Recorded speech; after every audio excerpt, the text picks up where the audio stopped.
10, 9, 8, 7, 6. Go for main engine start. Main engine start. 2, 1. Booster ignition and liftoff of the Space Shuttle Discovery, returning to the space station, paving the way for future missions beyond. Welcome to the Orbital Perspective podcast, where we dolly zoom out to a perspective where upcoming megatrends become visible. Every day, it is more and more apparent that we are in the midst of the great transition. Everything is changing rapidly. The fundamentals of business, government, and society are being rewritten almost on a daily basis. We are truly living during a time where the riskiest course of action is to stay the course. The most hazardous path is to take the tried and true. We are also living during a time where it is becoming more and more apparent that the status quo is not working. At least it's not working for everyone. And until the status quo is working for everyone, we will do nothing more than slap temporary band-aids on our problems and our challenges. We are presently dealing with crisis after crisis. But these crises can serve as a wake-up call. They can be our call to action to incorporate the changes necessary to make us all more resilient and better equipped to deal with the future crises that will undoubtedly come our way. The Orbital Perspective is all about transcending the divisive walls that separate us and embracing the awe and wonder of our shared humanity. What all the guests on the Orbital Perspective podcast have in common is they are all able to see things from a slightly different perspective. And when we look at issues from different perspectives, we see things in stereoscopic vision. Multiple perspectives allow us to see the depth of a situation below the two-dimensional us versus them surface. The other thing all our guests have in common is they are all proof that you don't have to be in orbit to have the orbital perspective. Now, this is not an interview, and it's also not just a conversation between two friends. It's a conversation amongst all of us. If you're listening live, please post your questions and your comments so that we can bring you into the conversation. And if you're listening to the recorded conversation, still please join in with your comments and questions and be a part of this evolving community. Thank you for being here and being a part of this conversation from the Orbital Perspective.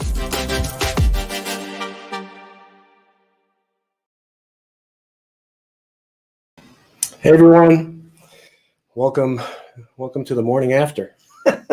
So yeah, it's the morning after election night, 2020. What a wild ride 2020 has been. And it's interesting, I thought to myself that, no matter what happens Tuesday evening, Wednesday morning, at least half of the country is going to be upset, right? And I think I was a little bit off in my in my estimate, because I think pretty much the entire country is upset with the uncertainty, with the polarization, with the divisiveness, with everything that's going on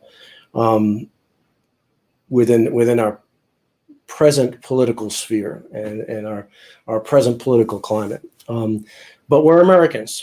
We get through these things. We as Americans rise to the challenge that we face. And in order to rise to this challenge, what we're going to have to do is we're going to have to figure out a way to move away from the binary, two-dimensional, us versus them setup we got here, where in order to have a winner, you have to have a loser. And it's then transition to a way of doing things where everybody can win. We need to look for ways to bring everybody into the equation. And my guest today is the CEO of Fifth Element Group, Jim Van Eerden. And the main purpose of Fifth Element Group is to create what we call omniwins, situations where folks can find ways where people can come together and do things together in a less divisive way. So with that, I'm going to introduce my guest today, Jim Van Eerden. Jim Van Eerden serves as CEO of Fifth Element Group. Forbes magazine recently called Fifth Element and outstanding global brain trust. And Real Leaders Magazine referred to the company as a maestro of the Omniwin. Jim began his career as a corporate brand strategist, as a principal consultant for Coca-Cola, M&M Mars, and American Airlines, as well as the 1994 World Cup Organizing Committee and the 1996 Atlanta Committee for the Olympic Games.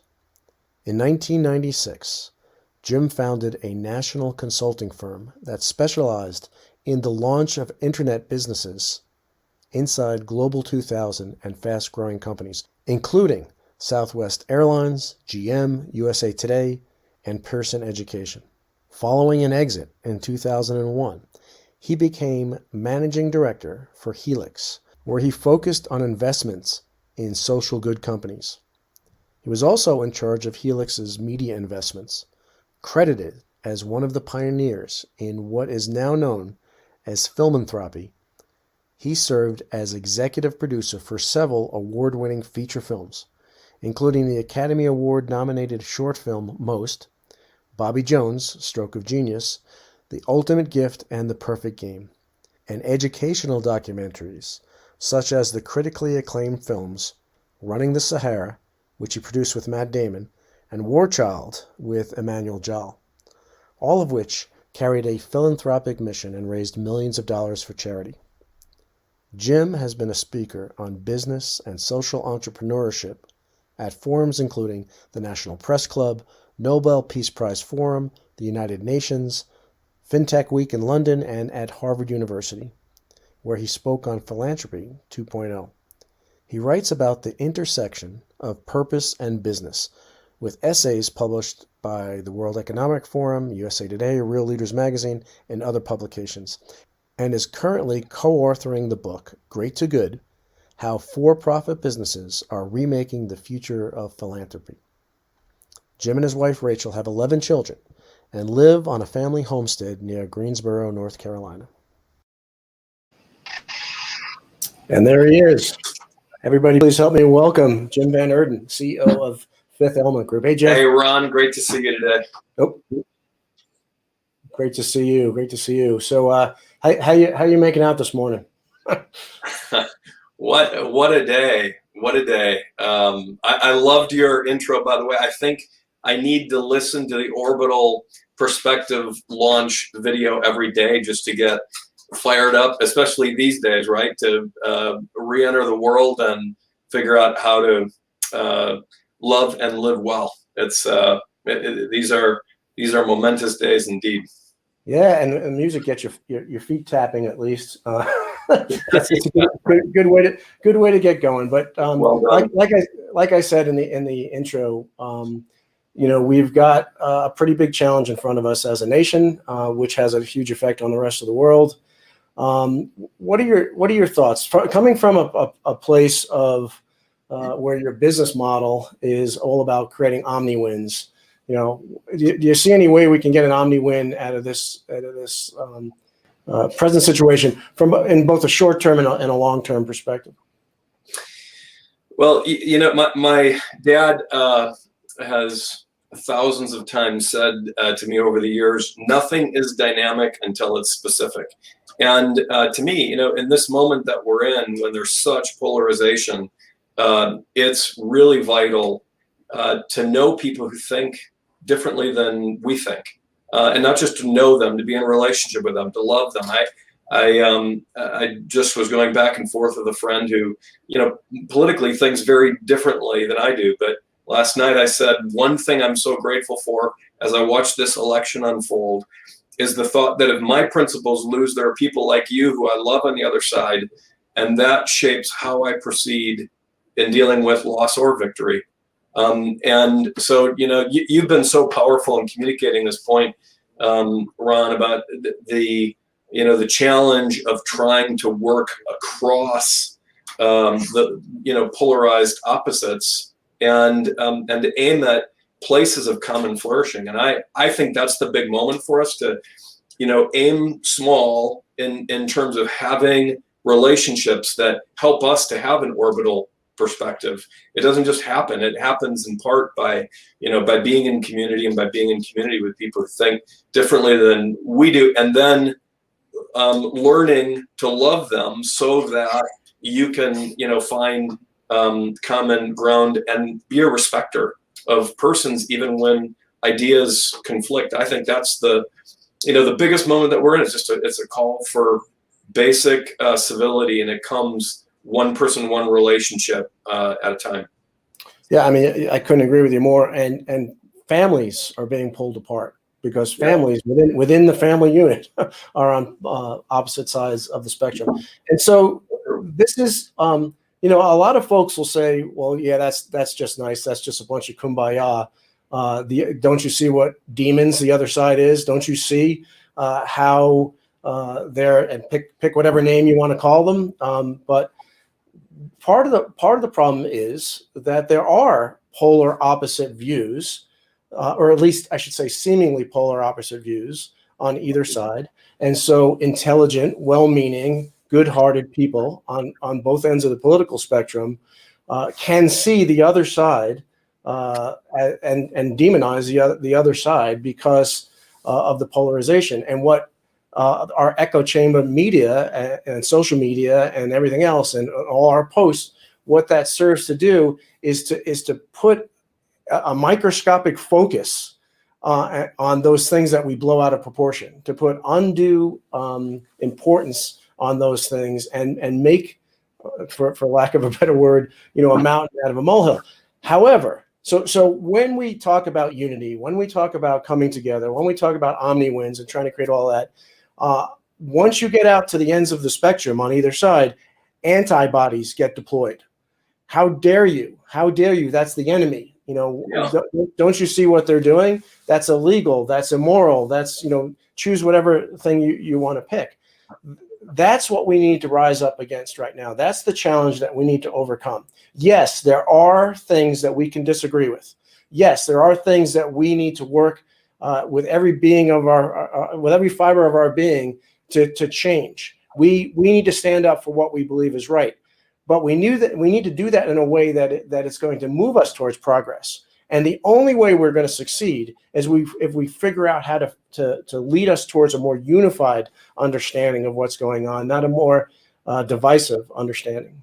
Yeah, as you know, Ron, I've been involved in the film industry, and I remember the first time that I heard you speak at the United Nations, and you used the example of the Dolly Zoom. You need to re-explain that to everybody listening again, because you can't hear it enough. It's one of those moments where we need so much to be in the process of zooming in on individual people who we can value and seek to help flourish, while at the same time we're snapping back to that larger perspective that's moving around us as well. That can you explain like the Dolly Zoom, because you do. I mean, from a today is when we need the Dolly Zoom. Yeah. And in the movie business, what it is you're either zooming the lens in while you're dollying the camera back, or vice versa, right? And it's been used in lots of movies, Jaws, Spy Games, a whole bunch of movies. And what it does is it challenges the viewer's perspective of reality, right? The foreground stays in the same spot and the background seems to stretch. It seems to give depth and height to the situation. If we dolly zoom a situation, or we dolly zoom a challenge, what that means is that we zoom out to the widest geographic view possible, which is all the way out to the whole planet. But we do that without losing focus on the individual people, communities, and issues that make up that situation, right? We also zoom out to the long term, and we think about, okay, what is the effect of this decision or policy or whatever going to be multi-generational? But what's it going to be in the next quarter as well? What's it going to be in the next election cycle? What's it going to be in the next shareholder report? We don't forget those two things. We don't get overly focused on the long term and forget the short term, and we don't just completely put our focus on the short term. The last thing is, and this is not really part of the cinematography of a dolly zoom, but what an added an added aspect of that came to me on a spacewalk where I was looking down at the Earth and I realized that my view of the Earth was changing by 5 miles every second. And so when you see the Earth, or when you see anything from multiple points of view, if you see it from 2 points of view, you get it in stereoscopic vision. If you're seeing it from multiple points of view, you're seeing the depth of the situation. And this is where our unity comes in. Because the fact that we have diverse opinions, diverse points of view, diverse perspectives is a source of strength. It's a source of strength in problem solving and bringing different problem solving perspectives to the equation. If we allow it, if we don't incorporate those things, then that's where we run into trouble. That's where we all stay in our narrow monoscopic view or perspective, and not consider the other points of view. So I think that's a really important part of it. It's so true. And the most impactful thought leaders have always understood the principle of the Dolly Zoom. I mean, I think about in terms of the faith community, I think about Jesus being pressed. Okay, well, what's the most important of the commandment? To get into an argument and to divide. And instead, he says, yeah, you can take all of it and summarize it in these two things: love the Lord your God with all your heart, mind, soul, and strength, and love your neighbor as yourself. That's the sum of all that's here. And to me, that is an example of the way that when you think about, in a moment like this, what it is to love your neighbor well. It doesn't mean that you, as you pointed out, that you abandon principles, but it does mean that you remind yourself of the core principles that can bring shared flourishing. And you can't think about omniwin models, Ron, if it's in business, if it's in politics, if it's in family relationships, if you don't focus on the main things, as the first things, and that's what I think we've increasingly lost, is an ability to gather together around shared human cause and purpose. And your whole lens of the orbital perspective in that regard has just been really powerful in my own life. And I think you're a picture, Ron, of the fact that the orbital perspective doesn't just happen. Your story is so profound, and going out to space, not just going out to space, but going out to space with people on the other side, so to speak, and creating shared community, and then looking back on the planet. That whole concept is something that we can look at you and say, well, but you're an astronaut. You had that kind of experience. What about me? I'm trying to get an orbital perspective in the midst of this dog-eat-dog world. And the reality is that if we look for what is given to us, we've all had experiences that invite us into the orbital perspective. And I think that's a really key part of responding to the moment that we're in as a nation well. Definitely. And thanks to you who are putting comments and questions in. Jason, I'm gonna get to you in a second. You got some great points there. We're gonna bring you into the conversation. All you other people out there watching, jump into this conversation. Send us your questions, your comments, and be a part of the conversation. One of the things that I think is really important to consider is what is your foundation? What are you basing your actions, your words, your thoughts, your opinions on? What are your basic assumptions, right? And my basic assumption is that the vast majority of the people in the world want to leave this place a little bit better than they found it. They want peace. They want harmony. They want to love their neighbor. They care about their neighborhoods. They care about their communities. They care about their country. They care about the environment. They care about the world. I am absolutely convinced that the vast majority of the people in the world have that as their underlying motivation. If that's your underlying motivation, then you tend to look at things from a different perspective. You tend to look at differences of opinion from a different perspective.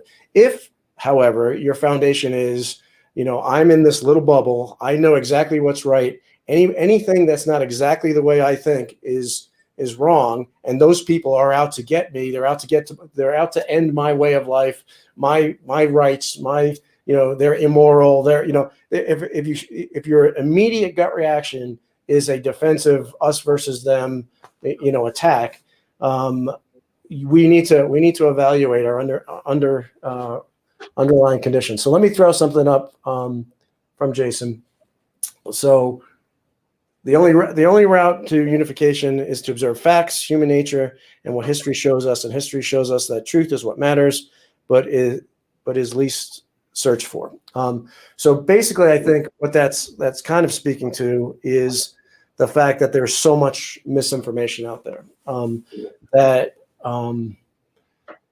we don't. There have been historically trusted sources of information that the trust in those sources have been undermined, and like scientists, for instance, or media, or pollsters, or whatever. Yes. Yeah. So I mean, part of that is a general displeasure with the the establishment, right, of the status quo, and there's a lot of valid reasons for that. We do have a system that is not equitable across the board.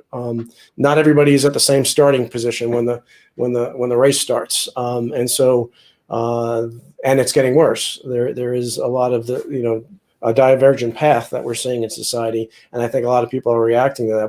But what do you think about that as far as people have labeled this the post-truth era and things like that?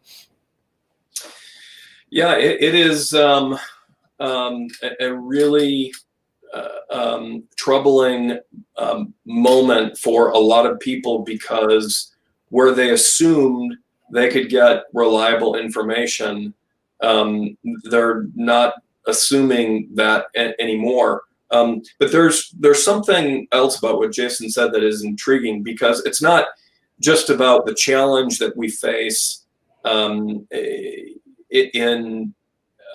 assessing what truth is. And truth is that which ultimately conforms to reality. But it's not just that; it's the appetite issue. And I think part of what Jason was saying is that people don't seem to have an appetite for the search for what is really true. Instead, they seem to just desire entrenched opinion that protects whatever cocoon they're in.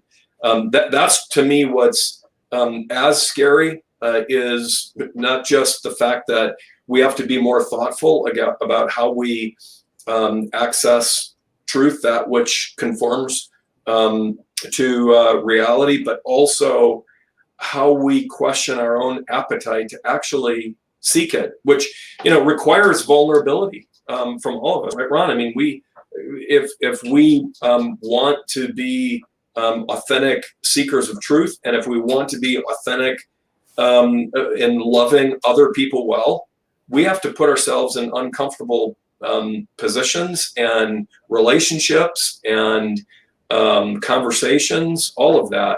To me, it's a moment to start. Actually, it's kind of interesting, because and one of the challenges we have too is just perception.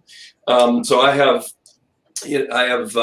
pictures around my library here at our farm of different people that have inspired me in different ways. Over my shoulder is George Washington, who inspired me because in the moment he was in, he demonstrated humility. And so each one of the pictures are there because they represent a character attribute. But a lot of people could look at that picture, or the old white guy next to him, who's John Quincy Adams. He's there because his steadfast pursuit to the day he died in Capitol Hill, making a speech for the abolition of the global slave trade, working with another hero of mine, William Wilberforce, on that objective. And so, but a lot of people would look at that, and they look over my shoulder and they see that, and they immediately form a perception about those people and why they're there and so forth, without understanding the story from me that connects me with those heroes and in my life. if we all took more time to really, as Jason put it, desire to seek truth through humility, we'd be in a very different conversation as a nation. I'm convinced, and and we tend to get the leaders that we deserve in that regard. So when conversation becomes so polarized, it's easy to look at one or the other, but really it tends to be a projection of us, because political economy is downstream from culture, and culture is downstream from creed, the ultimate things that we believe to be true. And so we think political economy is the whole show, but it's not. It's all, it's being fed from an upstream source of the big things that we think.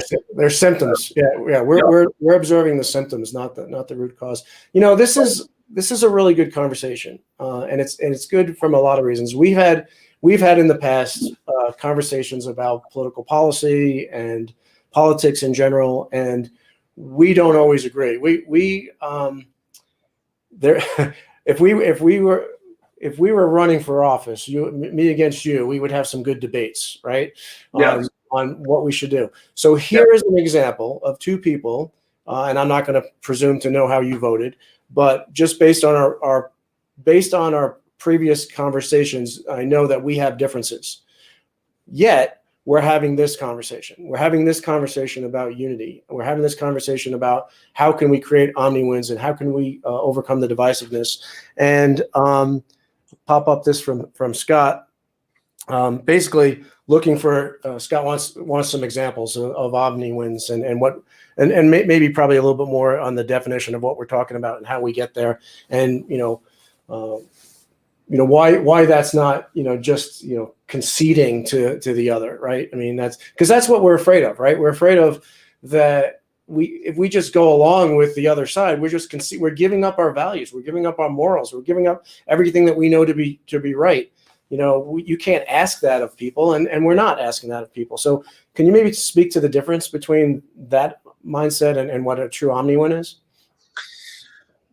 Yes, but I want to go back to a previous comment that you made, just with regard to our friendship and our differing opinions and our shared opinions, because I just need to say, Ron, because I don't think I've ever told you this as a friend, but you've changed the way that I think about material important things in life. I'm grateful for that, and it's part of the reason why I'm excited about continuing ongoing conversations. And so, to the extent that I have a sphere of influence, there are things that you've helped me see, like an omniwin we're involved in right now with Arbor Day Foundation, as a company, Fifth Element, with a partner called Win Together, where we're trying to help Arbor Day Foundation plant 100 million trees, because it matters. And from the Orbital Perspective,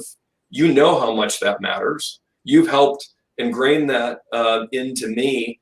And so it's changed a part of my agenda as somebody who's trying to leave the world a little better. I love the quote from Martin Luther, by the way, on the subject of trees, and it relates to the Orbital Perspective.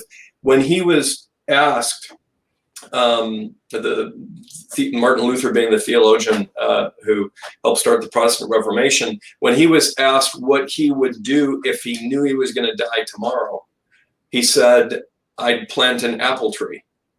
And some people say, well, that was a figurative thing. Some people say it was a literal thing.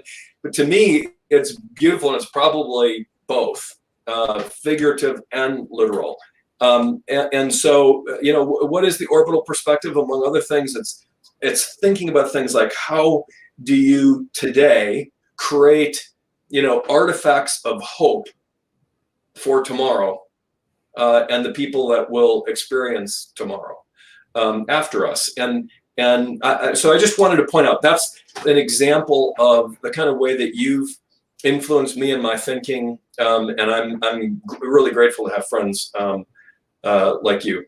The feeling is mutual. Thanks, Jim. I appreciate that. Yeah, absolutely. And so, so just to give an example of an Omniwin Fifth Element group was engaged in one of the YouTube phenomena of the year, Some Good News, which is a episodic YouTube series launched in the depths of the COVID crisis this past spring. And the idea from John Krasinski, the host, who you might know from The Office and Jack Ryan, etc., was that we just needed some good news. So you think about the simple premise that people become what they eat, as one of my farming friends likes to say, and as my wife actually likes to say too. And if that's the case, then we need to eat hope too. We need to eat good news as well as just a steady stream of bad news. And so John just did a masterful job of producing the series of little episodes, all organically done, sharing stories from all over the world, where there were just good news sightings. And we, as Fifth Element, then were engaged to go out and bring in brand partners that would help create kind of a wow moment at the end of each episode, where it wasn't just about all these people all around the world, these celebs and everyday ordinary Joes sharing good news, but it was also about brands understanding that they could be a stakeholder in good news as well at a time when the world needed it, and stepping in and doing something really creative that we would help design with them. And that's an example of an Omniwin, because we were trying to think, okay, how could our partner, Some Good News, extend its impact? How could the people watching, consuming this content be more mobilized with hope and hopefulness? And how could a brand participate in all of that in a way that created more brand warmth, as my partner Martin likes to call it, for that brand as a participant in all of it. And we've had more than 1 billion views on YouTube. It has been, we've given away millions and millions of dollars to COVID-related causes, doing amazing work like World Central Kitchen and Direct Relief and Boys and Girls Club of America and Trauma Free World. It's been just a really remarkable experience. And the Omniwin is specifically taking into consideration every stakeholder in the activations that we're designing. And Ron, you know that our central thesis as a business, really what I've dedicated my my latter season of business life to, is proving a thesis. And that thesis is that organizations can do better by doing more good. And just think about that. Organizations, if you're a business, you're a brand, we're proposing that you can actually perform better by doing more good in the world. Those things historically were viewed as kind of meat and potatoes. You keep them separated on the plate. You make money over here. You give money away over there.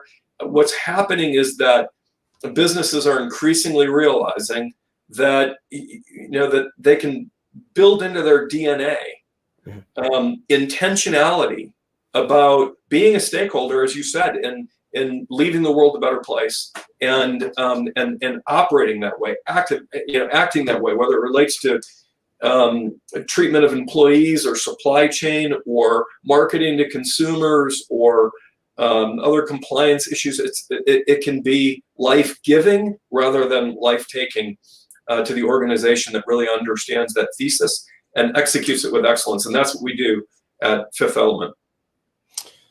Yeah, so that's that takes us down a really interesting path, because we talked about how all of this political divisiveness that we're seeing, all this craziness right now, are just symptoms of an underlying issue. And I truly believe, and full disclosure, I'm involved with Fifth Element as well. I'm part of the Fifth Element team. So one of the things that has become apparent is that we're at a fork in the road. We are at an inflection point, and we have the choice to go down one path or the other. And I believe that one of the most powerful forces on the planet to affect good or destruction is business enterprise, right? So business enterprise has the incredible power to either destroy our world by clinging to the same old, winner take all, two-dimensional, exploitation and extraction at all costs, profit maximization at all costs. This idea that the world is ours to exploit and people are ours to exploit as either consumers or a workforce, and winner takes all mindset, or we can save the planet by embracing the idea that businesses should exist first and foremost to serve civilization, that they don't operate as independent, in an independent self-serving vacuum. They operate in an interdependent fabric of prosperity. They're nodes in an interdependent fabric of prosperity, where everybody should have the opportunity to prosper and to fulfill their own potential, right? And so we're at this junction point right now, and I agree with you 100% that what we're going to find is that those businesses that are going to be successful are the ones that realize that doing good has to be written into their DNA, not put in the stovepipe of CSR or whatever, wherever else they want to put it. The other thing is they actually have to do good. People are smart. There's lots of companies that spend more money, vastly more money, advertising the good that they claim to have done than the actual good itself. And they're not Dolly Zooming, right? They might do something that's really impressive in the short term in a very small area that actually hurts the larger area or hurts the very community that they're operating in when you look at it over the long term. And so this has to be, really very, very focused. And I want to bring up a comment here from somebody whose middle name is Garen. Could be a cousin. But anyway, this is a really good point from Tracy, is that it is so hard to find the truth. There is so much misinformation right now. Like these companies that say, we've done X, Y, and Z, we've done these great things, but when you really drill into it, they really haven't done that much at all. And so I don't have a great answer to Tracy's question. It is probably one of the biggest challenges that we're facing right now is how do we discern the truth from all the noise that's around us. And I mean, there's simple things that you can do, like fact check, figure out where the source of this is coming from. Don't just take, no matter who they are, don't just take their word, for it. And I've heard all kinds of arguments about, why we should, I don't mean to get political, but just as an example, why we should have pulled out of the Paris Climate Accord. And I heard all of these really wild reasons that I didn't think were true. And it's, well, did you know that it says this and it says that? And so I took it upon myself to actually read the Paris Climate Accord. And most of those things, if not all of those things, had nothing to do with the Paris Climate Accord. They were just things that were picked up, clickbait that people glommed onto, and use that to justify a decision made by a politician that they support. Yeah. Well, the Paris Accords notwithstanding, your point about going to original source documents versus secondhand commentary coming to us through filtered lenses is really important. I think it's critical. I mean, we've just come through a season where we've even seen the importance of this as it relates to quote unquote science. One of my favorite writers is a guy named C.S. Lewis, and he famously said at Oxford, scientists have noses of wax to be twisted whichever way their predilections compel them. So, Stacey's point, even as it relates to science, data-driven science, you have to be you have to be willing to get exhausted. I just want to affirm her point. It's true. The search for truth is exhausting. It's exhilarating too, but it's exhausting. Chesterton famously said, "Any dead thing can float downstream. It takes a living thing to swim against it." and that's exhausting, but it's also exhilarating. So I think it's a very fair point, and part of what we need to do is we all need to gird ourselves for for action. And part of it, Ron, to your point, is as best we can going to original sources, and that goes back to the place where we started, about being in relationship with people who don't just live in an echo chamber where we've made residence. That's not what we need more of. And unfortunately, the media has become nothing but that, it seems, these days, which is why I so appreciate podcasts like this one, Ron. Alyssa Fisher-Harris on our team at Fifth. What is it to be in a relationship with somebody who's a hero to you, which is the way that I feel about my business partner, Alyssa, in part because, as a young girl in her high school early years, she was living homeless out of a car. And then, as our chief impact officer, bringing a whole different, orbital perspective, not just to our work as Fifth Element, but, to me as a person, as a white male in this American moment. It's something I'm really grateful for. And so, part of the exhausting and exhilarating experience is to be in relationship with people that you respect, appreciate, and admire, who can articulate views different from your own to help shape your perspective. That's a good point. And before I come on it, I just want to agree on Alyssa being a hero, and everybody should check out the episode. I've had Alyssa on the show, and it was an incredible. She has such an incredible life story. It's a story of resilience, and we could use a little resilience right now. But going back to the issue of finding truth, is there such a thing as trusted sources, right? And so one of the things that I think will help in the discernment process is to look at what motivations exist for people to put something out, right? Is that you're getting your information from a politician? Are you getting it from a politically skewed news source that makes money more? The more divisive they are, the more money they make. Are you getting it from somebody who has something to benefit from it?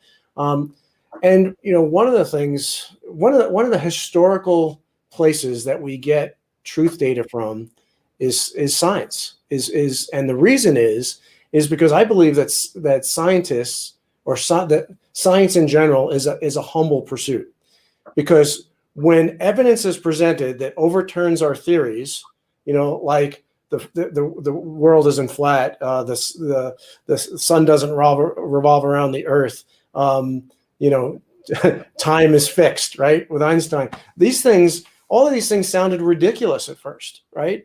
But I mean, and it went against common sense. Common sense would tell you the earth is flat. I mean, it would tell you that the sun, I could see it moving across the sky. It obviously, so common sense is not always the best judge. But when evidence-based approaches are implemented through a scientific process and evidence is presented to overturn those theories and beliefs, science at least has the humility to say, you know what, we got it wrong, and here's the new theory. That doesn't mean this new theory is correct, but if evidence is presented that challenges it, then scientists have throughout history have had the humility to change that. That can't be said for politics. That can't be said for it can't be said for business. It can't be said for a lot of other places where information is being generated. It certainly can't be said for people making posts on social media.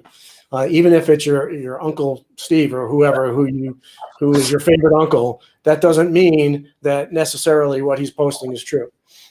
Well, I think contrary to you on that point, because to me, we've all witnessed, whether it's polling scientists or COVID scientists, that there are challenges with science being factual. Science can tend to run after the money, can tend to run after a moment, can tend to demonstrate incredible hubris rather than humility. That's not to say that, if you think about Thomas Kuhn and his work on paradigm shifts, he talked about how consensus is created in the scientific community that, creates these, the more thoughtful shifts over time. But sometimes those shifts, again, to me, nature's not the whole show. Even when we have conversations, Ron, as basic as, gosh, is this going to be a just outcome? Or is this true? We're reaching from the realm of the physical up to the metaphysical and borrowing constructs from up there, the invisible things that transcend nature, to bring them down into our world and make an argument. And so, to me, there's always a challenge, whether it's science or politics or business, to subject things to the transcendent standards that that matter most, and us determining purposefulness, right and wrong, the most basic things that give meaning to the universe. So I think it's a challenge across all spheres. In our business, Fifth Element Group, we've organized the corporation intentionally as a public benefit corp. PBC is a new kind of corporate entity structure, and we're really excited about that because effectively what it signals, and again, you can signal something, as you pointed out earlier, and not be authentically carrying the work of what you're signaling. That happens all the time, right? I remember growing up, I loved it when like the bags of Lay's potato chips, to my mother's chagrin, started saying all natural on them, because it was like everything that I loved to eat all of a sudden was getting these all natural stamps on it. When my mom would say, no, you shouldn't be having too much of those. When I was a boy, I would say, but it's all natural. And to a certain extent, we're seeing that in the cause or impact space. So you made a point earlier. It reminds me of our state flag here in North Carolina. It's Esse Quam Videre is on the flag, which means may the outer and the inner man be one. In other words, may things be as they seem. And that's a challenge for us in business too. So for the scientist, for the politician, for the business person, I think that the challenge, is the same, to assess ourselves with humility and with authenticity, and to, have a true north to which we align that, is beyond the material stuff of the world, that transcends that. There's a story unfolding that's far bigger than any of us or our self-interest. And we all, need to be reminded of that, to have an orbital perspective. Yeah, I couldn't agree with you more that there's a bigger picture here, and that we're all part of that bigger picture. And, going back to what Tracy said, I think we all feel this. I feel this myself. How do you find truth? It's exhausting. And, I just want to pull on the science thread a little bit more, because science is not the scientific community is not perfect. There is corruption. There are political forces that can affect the scientific community, but the scientific method, the scientific process is, as far as I know, the best we have to arrive at truth. And so when a scientist is being unduly influenced from political or other corrupt measures, then it's inherent in the rest of the scientific community to basically challenge that view based on the evidence. And in many cases throughout history, it was actually this renegade, nut job who was right, and the entire scientific community was wrong. And time again, you've seen the truth win out in those situations. It doesn't mean it's not going to vacillate for maybe decades while it's converging on the truth, but the process itself has been proven over thousands of years, going back to the ancient Greeks.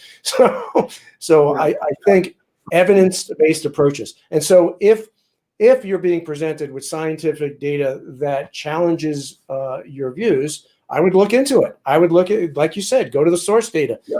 go to those peer-reviewed white papers and see what they're actually saying. Don't just rely on political pundits or the news media or social media to just say, hey, this guy's a scientist. He's got a PhD from wherever. He says this. Therefore, I'm going to glom onto that, and because it aligns well with my position. So, yes, it's all very, very important, Ron. And one of the things that you pointed out is the importance of the scientific community to have the humility to respect and recognize outlier opinions.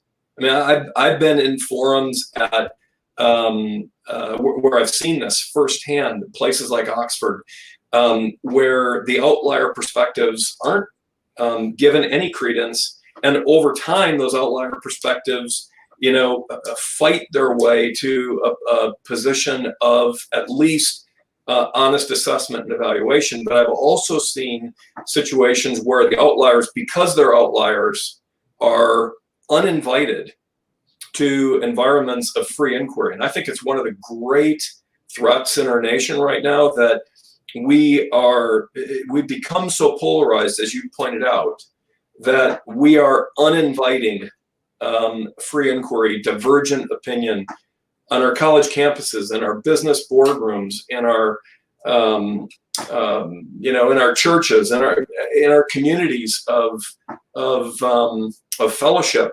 That it just does not give opportunity for unity to form around shared human affection and experience, and that's a hard thing.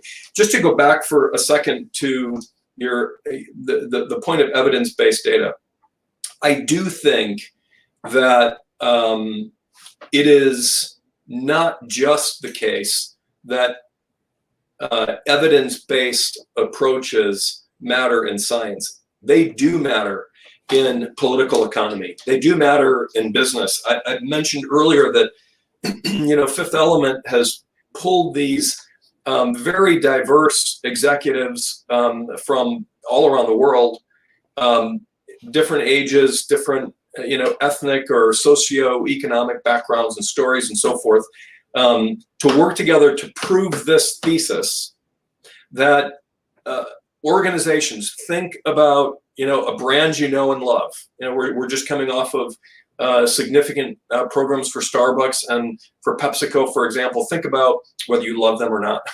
Think about those two brands for a second.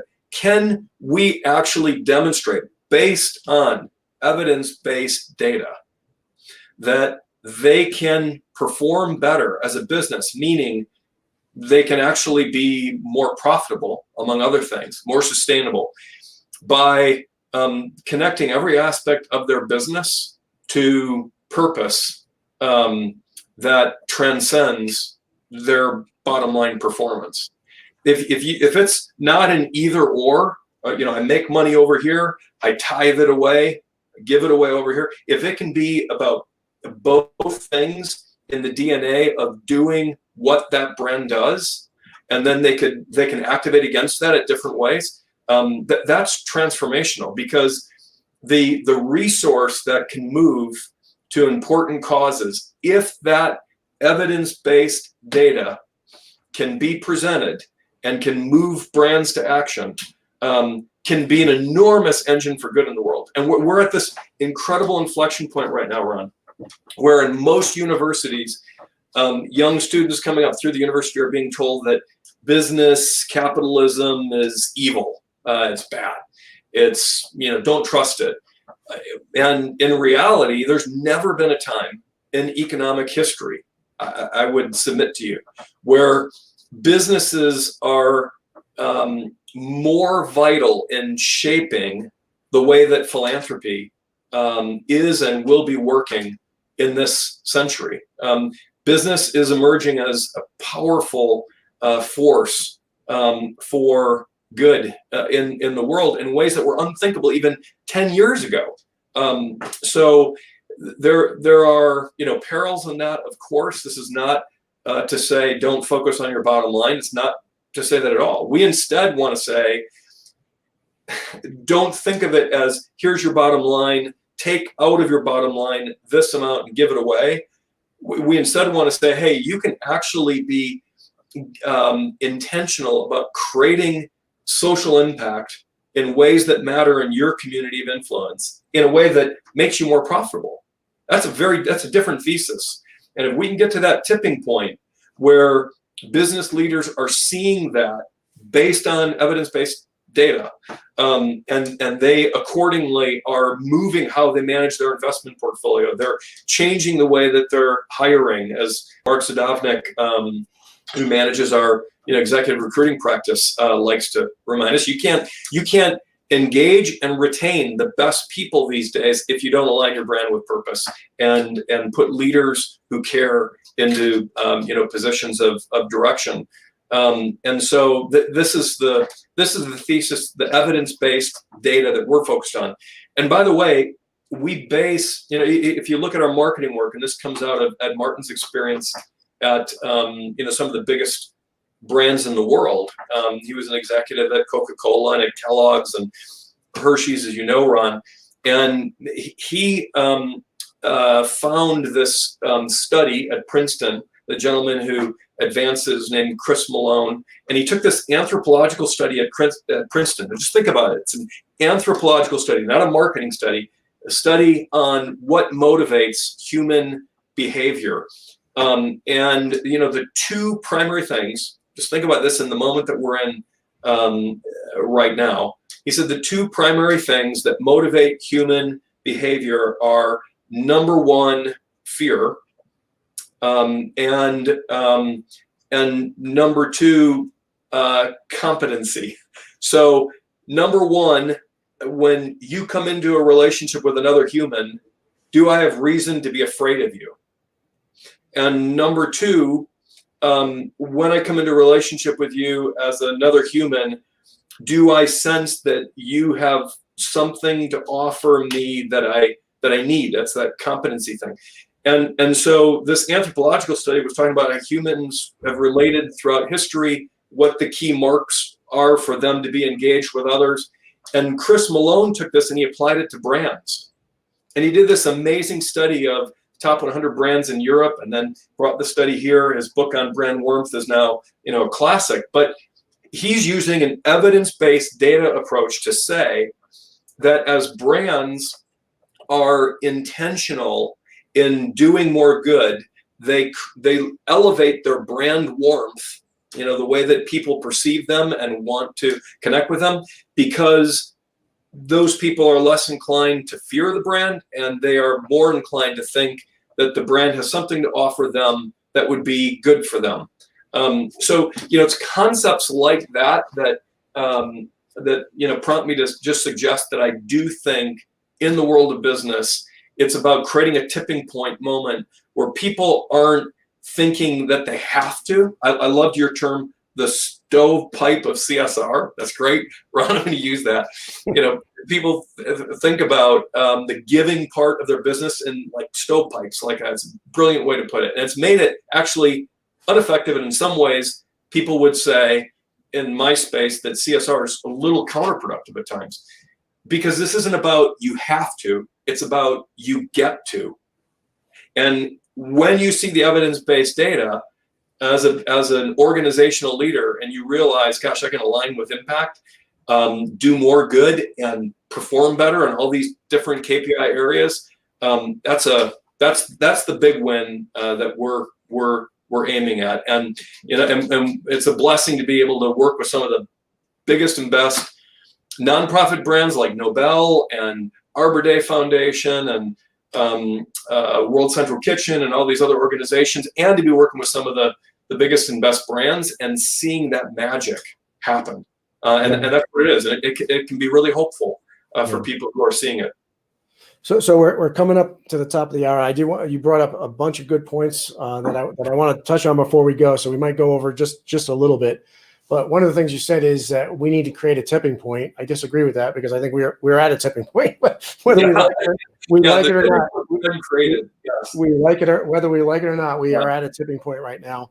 And you brought up some really, really good points about the role of business. And Another thing that I'm not sure that I agree with, I'm standing on the campus right now. I'm on the campus of the University of Colorado, and you made the point that, on campuses across the nation, students are being taught that capitalism is wrong. I can't speak to that. I have no data to support an opinion on that either way, but I will stand by what I said before, and that is that business has the incredible power to either destroy our planet by clinging to the old way of doing things, or save our planet and save us with it. Actually, the planet's going to be fine. To save humanity, to destroy humanity by clinging to the old ways, or destroy humanity and civilization and society, or save civilization and society by embracing a new way of doing things. And the issue is, and what's going to make the difference between success and failure is if these companies are able to Dolly Zoom. If they're not just staying focused on the short term, where they have a really short attention span, right? They're looking at the next shareholder report. And the other thing is, the basic structure of corporations is, by law, they are required to a traditional C Corp is by law has to maximize profits for their shareholders. That is what is the CEOs, the leaders of the company, the executive companies have been put in place to do. And so when given the choice of creating long-term good that they won't see the benefits for years, or if not decades, and having a really good shareholder report, they're going to choose the shareholder report. And so there has to be some systemic change in the way capitalism is structured. Capitalism, when I say business could either destroy the planet or destroy society or save it, what I mean is capitalism. Capitalism will either destroy our society or lead us into a more vibrant, more restorative, more positive future by adapting to the needs of civilization, not adapting civilization to the needs of business. Yeah. So there are all kinds of threads to this discussion that are running.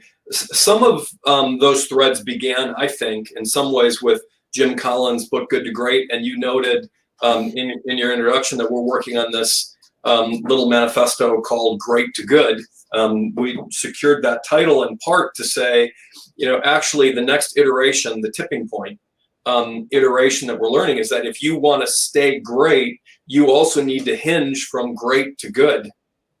That's a thesis. Again, it's an evidence-based data proposal for organizational leaders to consider carefully across all aspects of their organization. And again, if it's an either-or thing, Ron, where you're saying, no, I got to focus on the bottom line return for my shareholders, shareholder theory, versus stakeholder theory. If it's one or the other, it's an interesting argument. What we're trying to do, based on the evidence-based data, as a global impact consultancy at Fifth Element, is we are trying to show that you can actually do more good in a way that makes your bottom line return for shareholders as well as stakeholders far more compelling. And all you have to do is just think about the human element just as one piece of that puzzle to realize that, if you can motivate people by giving them a sense that what they're doing is about making a better world and being a part of something that's far bigger than themselves or the money that might hit their paycheck that month, you're going to get more motivated, more loyal, more engaged workers. And so that's just one aspect of this puzzle. But you write that larger, and I can tell you that the data is showing that customers want to buy brands whose stories resonate with values that they champion. That's statistical, data-based case modeling. So we're trying to bend those two things together. And if we can do it, the stakes for humanity, for the planet, are enormous. They really are, because people will start thinking about it as an I get to be in the impact game, not I have to. Yeah. So we definitely have to do that, right? Not if we do it, we have to do it. And we just scratched the surface. And I knew this was going to be a conversation that went by really fast. The conversation is not over. Unfortunately, the live part, we have to go off the air. Jim and I are going to continue this conversation a little bit more.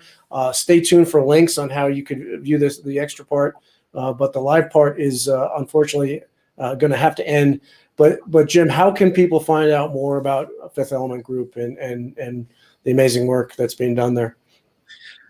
Yes, Ron. Well, I mean, the easiest way to find out more about what we're doing is the news stream on our Fifth Element .group page website. That's fifth with a 5th element.group. And then, I just would encourage anybody who has ideas, if there are ways that we can lift your work in the world, we'd love to know more about that. We've created a community, as you know, Ron, called the SDG Circle, which is a nonprofit community that we've kind of sponsored and stewarded through Fifth Element.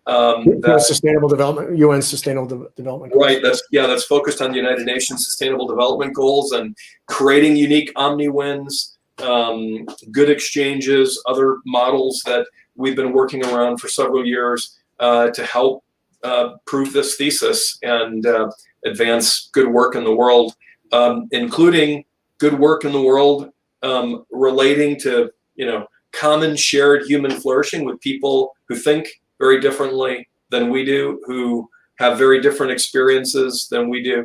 It's part of just the gratitude disposition that we try to bring to our work every day. And I get to work with people like you, some of the best people I know on the planet who inspire me every day, and so that's a big joy in terms of the work that we do as well. Well, thanks, Jim. And one of the main tenets of the Orbital Perspective is you don't have to be in orbit to have the Orbital Perspective, and you certainly demonstrate that. We're going to talk when we go off the live broadcast. We're going to talk more about how you arrived at your Orbital Perspective. But thank you for sharing that. Thank you for the diversity of conversation. Thank you for helping us set the example on how to have a rational dialogue. And to everybody who tuned in and all the comments, we'll try. I know we couldn't answer them all. We couldn't address them all, but we'll do the best we can after the fact to go back through. Thanks for tuning in, and we are going to get through this. We've got a tough few days and few weeks ahead. But what will get us through this is understanding that first and foremost, we're together. We're all in this together. We do all, believe it or not, for the most part, want the same things. And we share so much more in common than we realize. And I've got a great guest next week, Jacqueline Novagrants. Can't wait to interview her, or it's not an interview, have a conversation with her. And so tune in next week. That'll also be an interesting conversation based on current events. And so tune in next week. I really appreciate it. And thanks again, Jim. And thanks for all you're doing in the world.